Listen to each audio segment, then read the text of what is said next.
ഈ വീഡിയോയിൽ കുറേ നിർണായകമായിട്ടുള്ള വിഷയങ്ങളാണ്. അതിൽ ആദ്യമേ തന്നെ പാകിസ്ഥാനിൽ നിന്ന് തുടങ്ങാം. പാകിസ്ഥാനിൽ ഒരു പൊട്ടിത്തെറി. ഈ പൊട്ടിത്തെറിയിൽ 6 മിലിറ്ററി ഉദ്യോഗസ്ഥർ കൊല്ലപ്പെട്ടിട്ടുണ്ട്. ഖൈബർ പഖ്തൂൺവ പ്രൊവിൻസിലാണ് ഈ ഒരു ആക്രമണം നടന്നത്. TTP ആണ് ഇതിന്റെ ക്ലെയിം ഏറ്റെടുത്തിരിക്കുന്നത്. തെഹ്രീക്ക് താലിബാനികൾ IED വെച്ചിട്ട് പോലീസ് വെഹിക്കിളിനെയാണ് ഇവർ ടാർഗറ്റ് ചെയ്തത്. ഇവർ ശരിക്കും പോലീസുകാരും അതേപോലെ തന്നെ സെക്യൂരിറ്റി ഉദ്യോഗസ്ഥരുമാണ്. ആ കാറ്റഗറിയിൽ പെടുന്ന ആൾക്കാരെയാണ് ഇവർ ടാർഗറ്റ് ചെയ്തിരിക്കുന്നത്. ഇറാന്റെ ഉള്ളിൽ പ്രതിഷേധം കനക്കുന്ന സാഹചര്യത്തിൽ US അവരുടെ പൗരന്മാരെ എല്ലാം തന്നെ നാട് വിടാനുള്ള ഒരു നോട്ടീസ് അവർ കൊടുത്തിട്ടുണ്ട്. US കോൺഗ്രസിൽ ഫ്ലോറിഡയിൽ നിന്നുള്ള റിപ്പബ്ലിക്കൻ പാർട്ടി മെമ്പർ ഗ്രീൻലാൻഡിനെ അനക്സേഷൻ ചെയ്യാൻ വേണ്ടിയിട്ടുള്ള ബില്ല് പുഷ് ചെയ്തിരിക്കുകയാണ്. ഈ ബില്ലിന്റെ മേളിൽ ഇനിയിപ്പോൾ ചർച്ച നടത്തും. കോൺഗ്രസും സെനറ്റിലൊക്കെ ഇത് തീരുമാനമായി പാസ്സായി വരേണ്ടതുണ്ട്. അങ്ങനെ അഥവാ പാസ്സായി കഴിഞ്ഞാൽ ട്രംപിന് ഒരു ഫ്രീഡം കിട്ടിയതുപോലെയാണ്. കാരണം മിലിറ്ററി ഓപ്പറേഷൻ നടത്താൻ പറ്റും, വളരെ എളുപ്പത്തിൽ തന്നെ നടത്താൻ പറ്റും. അതാണ് ഇപ്പോൾ നിലവിലെ സാഹചര്യം. കാരണം കഴിഞ്ഞ തവണ വെനിസ്വലയിൽ നടത്തിയ സമയത്ത് ഇമാതിരിപ്പെട്ട ബില്ലൊന്നും അവിടെ പാസ്സാക്കിയില്ല. അന്ന് അവിടെ ഈ വിഷയം ചർച്ച ചെയ്യപ്പെട്ടു. അതിന്റെ 2 ദിവസത്തിനുള്ളിൽ തന്നെ സെനറ്റിൽ ഈ വിഷയം ചർച്ചയ്ക്കെടുത്തു. റെസൊല്യൂഷൻ പാസ്സായി. ട്രംപ് അഡ്മിനിസ്ട്രേഷൻ ചെയ്ത ഈ ഒരു പ്രവൃത്തി അവിടെ പരാജയപ്പെടുകയാണ് ചെയ്തത്. അതായത് ട്രംപ് ഇമാതിരിയുള്ള പ്രവൃത്തികളൊന്നും സെനറ്റിന്റെയോ US കോൺഗ്രസിന്റെയോ അനുവാദമില്ലാണ്ട് ചെയ്യരുത് എന്നുള്ള ഒരു തീരുമാനമാണ് അവിടെ ഉണ്ടായത്. അപ്പൊ അതുകൊണ്ട് ട്രംപ് ഇനിയിപ്പോൾ ഈ വക കാര്യങ്ങളൊക്കെ ഒബേ ചെയ്യാൻ ബാധ്യസ്ഥനാണ്. അപ്പൊ അതിനെ തുടർന്നാണ് ഈ ഗ്രീൻലാൻഡുമായിട്ട് ബന്ധപ്പെട്ട വിഷയത്തിൽ ഇപ്പൊ ഒരു ബില്ല് സെനറ്റിൽ അവതരിപ്പിക്കുന്നത്. ഈ എല്ലാ വിഷയങ്ങളും ചെയ്യാൻ അമേരിക്കയുടെ ഉള്ളിൽ ഈ രീതിയിലൊരു പ്രൊസീജിയർ ആവശ്യമാണ്. കാരണം ഡെമോക്രസിയാണ്. അത് അമേരിക്ക ഏറ്റവും പഴക്കമുള്ള ഒരു ഡെമോക്രസി ആണെന്നുണ്ടെങ്കിൽ ഇന്ത്യ ഏറ്റവും വലിയൊരു ഡെമോക്രസിയാണ്. ഇപ്പൊ ഡെമോക്രാറ്റിക് രാജ്യങ്ങൾ തീരുമാനങ്ങൾ എടുക്കുമ്പോൾ തോന്നിവാസത്തിന് എടുക്കാണ്ട് ജനഹിതം എന്താണോ, അവിടെ മെജോറിറ്റി എന്താണോ അതിനനുസരിച്ചുള്ള തീരുമാനം എടുത്തു കഴിഞ്ഞാൽ കുറച്ചുകൂടെ ബെറ്റർ ആയിരിക്കും. ബംഗ്ലാദേശിന്റെ ഉള്ളിലെ ഒരു ഹിന്ദു ഓട്ടോ ഡ്രൈവർ ആയിട്ടുള്ള വ്യക്തിയെ അടിച്ച് കൊലപ്പെടുത്തിയിരിക്കുകയാണ്. ബംഗ്ലാദേശിലെ ചിറ്റഗോങ്ങിലാണ് ഈ ഒരു സംഭവം. ഞായറാഴ്ച രാത്രിയാണ് ഈ യുവാവിനെ അടിച്ച് കൊലപ്പെടുത്തിയത്. അപ്പം ബംഗ്ലാദേശിന്റെ ഉള്ളിൽ നിരന്തരമായിട്ട് തുടരുകയാണ് ഈ ഒരു മൈനോറിറ്റി കൊലപാതകങ്ങൾ. ഇന്ത്യക്കുള്ളിൽ തദ്ദേശീയമായിട്ട് നമ്മൾ നിർമ്മിച്ചെടുത്ത മാൻ ആന്റി ടാങ്ക് ഗൈഡഡ് മിസൈൽ അത് നമ്മൾ വിജയകരമായിട്ട് പരീക്ഷണം പൂർത്തിയാക്കിയിരിക്കുകയാണ്. ടോപ്പ് അറ്റാക്കിംഗ് കേപ്പബിലിറ്റി ഉള്ള ആന്റി ടാങ്ക് മിസൈലാണ് ഇത്. ആത്മനിർഭർ ഭാരതിന്റെ കീഴിലാണ് ഈ ഒരു പ്രോജക്റ്റ് ഇനിഷ്യേറ്റ് ചെയ്തിരിക്കുന്നത്. ഇന്ത്യയുടെ ഫോറിൻ സെക്രട്ടറി വിക്രം മിശ്രി പറഞ്ഞിരിക്കുന്നത് ഇന്ത്യയുടെ താല്പര്യങ്ങൾ ഐഡിയോളജിക്ക് അപ്പുറമാണ്. അത് ഐഡിയോളജിയുമായിട്ട് ബന്ധപ്പെട്ടല്ല ഇന്ത്യയുടെ തീരുമാനങ്ങൾ എടുക്കുന്നത്. പക്ഷെ അതേസമയം നാഷണൽ ഇൻട്രസ്റ്റ് അതാണ് പ്രയോറിറ്റി. ഇന്ത്യയുടെ പ്രയോറിറ്റി എപ്പോഴും നാഷണൽ ഇൻട്രസ്റ്റ് ആണ്. നാഷണൽ ഇൻട്രസ്റ്റിൽ ഊന്നിയാണ് നമ്മൾ എല്ലാ തീരുമാനങ്ങളും എടുക്കുന്നത്. അതായത് ഈ സർക്കാരിന്റെ നിലപാടുകളെയാണ് വിക്രം മിശ്രി ഇവിടെ പറയുന്നത്. പക്ഷെ അതിനോടൊപ്പം എനിക്കൊരു കാര്യം കൂടെ പറയേണ്ടതുണ്ട്. ഈ ബ്രിക്സുമായിട്ട് ബന്ധപ്പെട്ട്, അതായത് ഈ വർഷം 2026 ഇന്ത്യയാണ് ബ്രിക്സിനെ ലീഡ് ചെയ്യുന്നത്. ഇന്ത്യയിൽ വെച്ചിട്ടാണ് ബ്രിക്സ് സമ്മിറ്റ് നടക്കാനുള്ളത്. അപ്പം ഇതുവരെ ബ്രിക്സുമായിട്ട് ബന്ധപ്പെട്ട് വലിയ രീതിയിലുള്ള പ്രഖ്യാപനങ്ങളൊന്നും തന്നെ ഈ ഗ്ലോബൽ ഈവൻസിൽ രേഖപ്പെടുത്തിയിട്ടില്ല. അതിന് നമ്മൾ ചോദ്യം ചെയ്ത് കഴിഞ്ഞാൽ അതിന് ബ്രിക്സിന് മറുപടി ഉണ്ട്. ബ്രിക്സ് പറയുന്നത് ബ്രിക്സ് ഒരു എക്കോണമിക് ഫോറമാണ്, അല്ലാതെ അത് മറ്റുള്ള ഇതര കാര്യങ്ങളിലേക്ക് ഇടപെടാനും അതുമായിട്ട് ബന്ധപ്പെട്ട അഭിപ്രായങ്ങൾ പറയാനും ചേരിതിരിവ് ഉണ്ടാക്കാനും വേണ്ടിയിട്ടുള്ള ഒരു സംഘടനയല്ല എന്നുള്ളതാണ് ബ്രിക്സിന്റെ ഡെഫിനിഷൻ. അവർ അതാണ് പറയുന്നത്. അതുകൊണ്ട് തന്നെയാണ് ഇന്ത്യ കുറച്ച് സംയമനം പാലിക്കുന്നതായിട്ട് മനസ്സിലാക്കാൻ പറ്റുന്നത്. പക്ഷേ ബ്രിക്സിന് ഇത്തവണത്തെ ലോഗോ, ആ ലോഗോ ഞാനിവിടെ കാണിക്കുന്നുണ്ട്, നിങ്ങൾ നോക്കിക്കഴിഞ്ഞാൽ മനസ്സിലാക്കാൻ പറ്റും. ഈ ലോഗോയ്ക്ക് ഒരു BJPയുടെ ചായ്വില്ലേ എന്നുള്ളൊരു തോന്നൽ എനിക്ക് വെറുതെ തോന്നിയതല്ല, ശരിക്കും അതിന്റെ ആ ഒരു ലുക്ക് അങ്ങനെ തന്നെയാണ്. അപ്പൊ ആ രീതിയിൽ തന്നെയാണ് ഇത് ഡിസൈൻ ചെയ്തിരിക്കുന്നത്. തീർച്ചയായിട്ടും BJP ആണ് ഇവിടെ ഭരിക്കുന്നത്. അപ്പൊ അതുകൊണ്ട് അവരുടെ ഇൻഫ്ലുവൻസ് ഉണ്ടാവാനുള്ള സാധ്യത വളരെ കൂടുതലാണ്. അത് സാധാരണക്കാർ ഇത് തെറ്റിദ്ധരിച്ചാലും നമുക്കൊന്നും പറയാനില്ല എന്നുള്ളതാണ്. കാരണം BJPയുടെ ഇൻഫ്ലുവൻസ് ഈ ലോഗോയിൽ ഉണ്ട് എന്നുള്ളത് വളരെ വ്യക്തമാണ്. അതുപോലെ അമേരിക്കയുടെ താരിഫ് ഭീഷണിക്കിടയിലും ജർമ്മനിയും ഇന്ത്യയും തമ്മിൽ ഫ്രീ ട്രേഡ് എഗ്രിമെന്റുമായിട്ട് ബന്ധപ്പെട്ട ചർച്ചകൾ നടത്തുകയും ആ എഗ്രിമെന്റിലേക്ക് മുന്നോട്ട് പോവുകയും ചെയ്തിട്ടുണ്ട് എന്നുള്ളതാണ് ഒരു നിർണായകമായിട്ടുള്ള വാർത്ത. By end of this month ഒരു നിർണായക തീരുമാനം ഉണ്ടാകുമെന്നാണ് മെർസ് ഫ്രെഡറിക് പറഞ്ഞിരിക്കുന്നത്, ജർമ്മനിയുടെ ചാൻസലർ. നമ്മളുടെ ആർട്ടിലറീസ് ഹോവിറ്റ്സർ ATACMS ഇത് ശരിക്കും അർമേനിയ വളരെ സക്സസ്ഫുള്ളി ഇത് യൂസ് ചെയ്തിട്ടുണ്ട്. അതുകൊണ്ട് നമ്മളുടെ ATACMSന് ഡിമാൻഡ് കൂടുകയാണ്. എവിടെ? മിഡിൽ ഈസ്റ്റ് മേഖലയിൽ നിന്നും ATACMSന് വേണ്ടിയിട്ടുള്ള ഓർഡറുകൾ കൂടുതൽ വരുന്നുണ്ട്. പ്രൊപ്പോസൽസ് ആണ് വരുന്നത്. അത് ഓർഡറായിട്ട് മാറ്റാൻ ഇന്ത്യ തീരുമാനിക്കണം. എനിക്ക് തോന്നുന്നു ATACMS ഒക്കെ കൊടുക്കുന്നതിൽ വലിയ രീതിയിലുള്ള ബുദ്ധിമുട്ടുകൾ ഇല്ല എന്നാണ് എനിക്ക് മനസ്സിലാക്കാൻ പറ്റുന്നത്. കാരണം അത് വളരെ ഓർഡിനറി ആയിട്ട് ഉപയോഗിക്കപ്പെടുന്ന സാധനങ്ങളാണ്. അതിന്റെ ക്വാളിറ്റിയാണ് ഏറ്റവും കൂടുതൽ ആൾക്കാർ നോക്കുന്നത്. ATACMS കൊടുത്താൽ മാത്രം പോരാ, അതിനോടനുബന്ധിച്ചുള്ള അമ്യൂണിഷൻസ് ഒക്കെ സപ്ലൈ ചെയ്യേണ്ടി വരും. അപ്പൊ അതുകൊണ്ട് ഇത് നല്ലൊരു ബിസിനസ് മേഖലയാണെന്നുണ്ടെങ്കിൽ തീർച്ചയായിട്ടും നമുക്ക് മിഡിൽ ഈസ്റ്റ് മേഖലയിൽ ഒരു മാർക്കറ്റ് നമുക്ക് കാത്തിരിപ്പുണ്ട്. അത് തന്നെയാണ് മനസ്സിലാക്കാൻ പറ്റുന്നത്.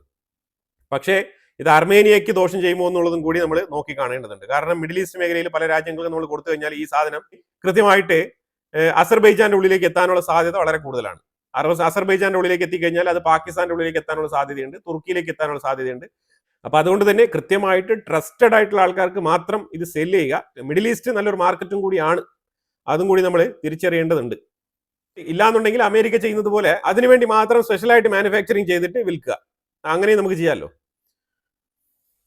ഫ്രാൻസുമായിട്ട് 30,000 കോടിയുടെ എഞ്ചിൻ ഡീൽ, സെഫ്രോൺ കമ്പനിയുമായിട്ടാണ് ഈ ഒരു എഞ്ചിൻ ഡീൽ ചർച്ച നടത്തിയിരിക്കുന്നത്. തീർച്ചയായിട്ടും ഇത് ആ ഒരു ഡീൽ ക്ലോസ് ചെയ്യുന്ന ആ ഒരു എൻഡ് പോർഷനിൽ നിൽക്കുകയാണ് ഇപ്പം. ഇന്ത്യയുടെ AMCA ഫൈറ്റർ ജെറ്റിനുള്ള പ്രോജക്റ്റിന് വേണ്ടിയിട്ടാണ് ഈ എഞ്ചിന്റെ ഓർഡർ നമ്മൾ ചെയ്യുന്നത്. എഞ്ചിൻ എന്ന് പറഞ്ഞാൽ ഇന്ത്യക്കുള്ളിൽ നിർമ്മിക്കാനാണ് ഈ എഞ്ചിനുമായിട്ട് ബന്ധപ്പെട്ട കരാറിൽ ഇന്ത്യ ഏർപ്പെട്ടിരിക്കുന്നത്.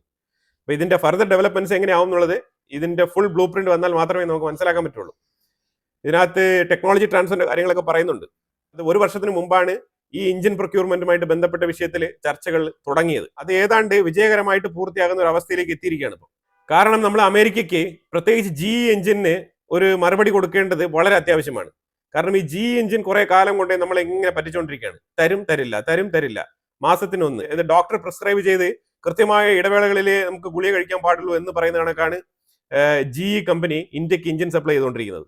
അപ്പൊ അതുകൊണ്ട് അതിനൊരു തിരിച്ചടി കൊടുത്തേ പറ്റൂ. അപ്പൊ അതുകൊണ്ട് തന്നെയാണ് ഫ്രാൻസുമായിട്ടുള്ള ഡീല് കുറച്ചുകൂടെ എഫക്റ്റീവായിട്ട് ഇന്ത്യ മുന്നോട്ട് കൊണ്ടുപോകുന്നതായിട്ട് മനസ്സിലാക്കാൻ പറ്റുന്നത്.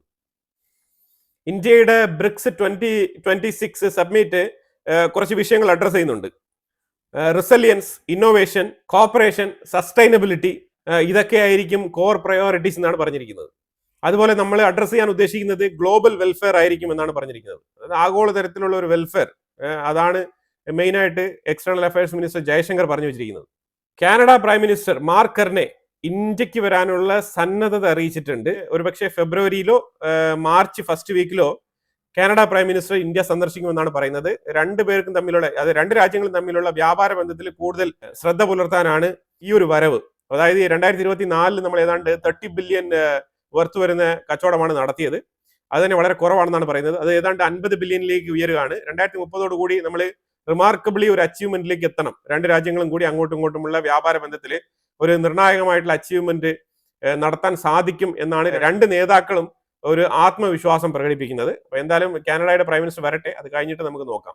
കാരണം യൂറോപ്പ് ഇപ്പൊ ഫ്രീ ട്രേഡ് എഗ്രിമെന്റുമായിട്ട് ബന്ധപ്പെട്ട് കാര്യങ്ങൾ മുന്നോട്ട് നീക്കുന്ന സാഹചര്യത്തിലാണ് കാനഡ ഇങ്ങനെ ഒരു താല്പര്യം പ്രകടിപ്പിച്ചിരിക്കുന്നത്. റഷ്യ ഇന്ത്യക്ക് തരാനുള്ള S-400, അതായത് നമ്മൾ 2018 40,000 കോടിക്ക് നടത്തിയ കച്ചവടമാണിത്. 2015 നമ്മൾ ചർച്ച തുടങ്ങി. 2018 നമ്മൾ ഫുൾ പേയ്മെന്റ് കൊടുത്ത് നമ്മൾ S-400 ഓർഡർ ചെയ്തതാണ്. അപ്പൊ 2018 നമ്മൾ തുടങ്ങിയ ഈ ഒരു വിഷയമാണ്. ഇതുവരെ നമുക്ക് ആ ഒരു 4ാമത്തെ യൂണിറ്റ് കിട്ടിയിട്ടില്ല. അപ്പൊ 4ാമത്തെ യൂണിറ്റ് മെയ് 2026 റഷ്യ ഇന്ത്യക്ക് ഡെലിവറി ചെയ്യുമെന്നാണ് പറഞ്ഞിരിക്കുന്നത്. അപ്പൊ ഇതിനകത്തൊരു കാര്യം നമ്മൾ മനസ്സിലാക്കേണ്ടതെന്ന് പറഞ്ഞാൽ, അമേരിക്ക ഇന്ത്യയുടെ അടുത്ത് കൃത്യമായിട്ട് പറഞ്ഞിട്ടുണ്ട് റഷ്യയുമായിട്ട് ഡിഫൻസ് ഡീൽ പാടില്ല. ഈ ട്രംപ് പറഞ്ഞ ഹാപ്പിനെസ് ഉണ്ടല്ലോ, അതായത് മോദി എന്നെ ഹാപ്പി ആക്കണം എന്ന് പറഞ്ഞ ആ ഒരു സ്റ്റേറ്റ്മെന്റ്, ആ സ്റ്റേറ്റ്മെന്റ് വേറെ ഒന്നുമില്ല. റഷ്യയുമായിട്ട് ഒരു രീതിയിലുള്ള ഡിഫൻസ് ഇടപാടുകളും പാടില്ല. ഡിഫൻസ് എല്ലാം തന്നെ അമേരിക്കയിലോട്ട് പോകണം. ഇതാണ് ട്രംപിന്റെ താല്പര്യം. തീർച്ചയായിട്ടും പൈസ അമേരിക്കയിലോട്ട് പോകുമ്പോൾ ട്രംപ് ഹാപ്പി ആവും. $1 ട്രില്യൺ സൗദി അറേബ്യ ഡിപ്ലോമസി ഒക്കെ നമ്മൾ കണ്ടതാണല്ലോ. ഇന്ത്യ അങ്ങനെ എൻറ്റയർ ഡിഫൻസ് അമേരിക്കയുടെ കീഴിൽ അടിയറവ് വെക്കില്ല. അതാണ് മനസ്സിലാക്കേണ്ടത്. ഇന്ത്യ സ്വയം പര്യാപ്തത എന്നുള്ള രീതിയിലാണ് മുന്നോട്ട് പോകുന്നത്. റഷ്യ തന്നില്ല എന്നുണ്ടെങ്കിൽ നമ്മൾ നമ്മുടെ രാജ്യത്ത് ഉൽപ്പാദിപ്പിക്കാനേ നമ്മൾ ശ്രമിക്കുകയുള്ളൂ. അല്ലാതെ നമ്മൾ ഇനിയൊരു തേർഡ് പാർട്ടി രാജ്യത്തിന് ഡിപ്പെൻഡ് ചെയ്തുകൊണ്ട് മുന്നോട്ട് പോകുന്ന പരിപാടി ഇനിയില്ല. അത് ഇന്ത്യ വളരെ കൃത്യമായിട്ട് എടുത്തിരിക്കുന്ന തീരുമാനമാണ്. അതുകൊണ്ടാണ് നമ്മൾ എല്ലാ എഗ്രിമെന്റുകളിലും ഒന്നെങ്കിൽ ഇന്ത്യക്കുള്ളിൽ അസംബിളിംഗ് യൂണിറ്റ് ഇട്ട് അസംബിൾ ചെയ്യുക, അല്ലാന്നുണ്ടെങ്കിൽ ഇന്ത്യക്കുള്ളിൽ മാനുഫാക്ചറിങ് ചെയ്യുക, ഇല്ലാന്നുണ്ടെങ്കിൽ പൂർണ്ണമായിട്ടും ടെക്നോളജി ട്രാൻസ്ഫർ ചെയ്യുക. ഇങ്ങനെയുള്ള കാര്യങ്ങളിലൊക്കെ നമ്മൾ മുന്നോട്ട് പോകുന്നത്. ഇച്ചിരി പൈസ കൂടിയാലും കുഴപ്പമില്ല, ടെക്നോളജി ട്രാൻസ്ഫർ വേണമെന്ന് ഇന്ത്യ ആവശ്യപ്പെടുന്നതും ഇതുകൊണ്ട് തന്നെയാണ്. പക്ഷെ ഈ ഒരു പോളിസി അമേരിക്കയ്ക്ക് മനസ്സിലാകുന്നില്ല. അതാണ് പ്രധാനപ്പെട്ട പ്രശ്നം. അപ്പൊ എനിവേ, ഇനിയിപ്പം മെയ് 2026 ഈ S-400 ഇന്ത്യയിലേക്ക് വരുമ്പോഴത്തേക്കും പഴയ അമേരിക്കൻ ഭരണകൂടങ്ങൾ ഇരുന്നത് പോലെ ട്രംപ് ഇരിക്കില്ല. ട്രംപ് പ്രതികരിക്കും. അതും കൂടി നമ്മളിവിടെ ഒന്ന് മനസ്സിലാക്കിക്കൊണ്ട് മുന്നോട്ട് പോകണം. അന്ന് S-400 ഇന്ത്യ വാങ്ങിച്ചിരുന്ന സമയത്ത് നമ്മളെ സഹായിച്ചത് മാർക്കോ റൂബിയോയാണ്. ഓപ്പോസിറ്റ് പാർട്ടി ആയിരുന്നു പുള്ളിക്കാരൻ അന്ന്, ഡെമോക്രാറ്റുകൾ ഭരിച്ചിരുന്ന സമയത്ത്. അന്ന് വളരെ കൃത്യമായിട്ട് നമുക്ക് ഈ കാര്യങ്ങളിലൊക്കെ ഹെൽപ്പ് ചെയ്തത് മാർക്കോ റൂബിയോയാണ്. ഇന്ന് മാർക്കോ റൂബിയോ അമേരിക്കയുടെ സ്റ്റേറ്റ് സെക്രട്ടറിയാണ്. പക്ഷെ ഇന്ന് ആ വ്യക്തി തന്നെ നമ്മളെ തിരിച്ചടിക്കും, അത് ഉറപ്പാണ്. കാരണം അന്നത്തെ ഡിഫൻസ് പൊസിഷൻ അല്ല ഇന്ന് മാർക്കോ റൂബിയോയ്ക്ക് അവിടെ ഉള്ളത്. മാർക്കോ റൂബിയോ ഇന്ന് അഗ്രസീവ് മോഡിലുള്ള അമേരിക്കയുടെ ഭരണകക്ഷിയുടെ ഫോറിൻ മിനിസ്റ്ററാണ്, സ്റ്റേറ്റ് സെക്രട്ടറിയാണ്. അതും കൂടി നമ്മൾ ഓർക്കേണ്ടതുണ്ട്. ഇന്ത്യൻ ആർമി 2000 കോടിയുടെ ഇന്റർജീനിയസ് ആയിട്ട് നിർമ്മിച്ച കമിക്കാസ് ഡ്രോൺ പർച്ചേസ് ചെയ്യാനാണ് തീരുമാനിച്ചിരിക്കുന്നത്. ശരിക്കും വർദ്ധിച്ചു വരുന്ന പാകിസ്ഥാൻ ചൈനയുടെ ബോർഡർ ത്രെട്ട് അതാണ് ഇതിന്റെ പ്രധാനപ്പെട്ട കാരണമായിട്ട് പറയുന്നത്. 2000 കോടിയാണ് ഇതിന്റെ ബഡ്ജറ്റ്, 2000 കോടിയാണ് ഇതിനു വേണ്ടി നീക്കി വെച്ചിരിക്കുന്നത്.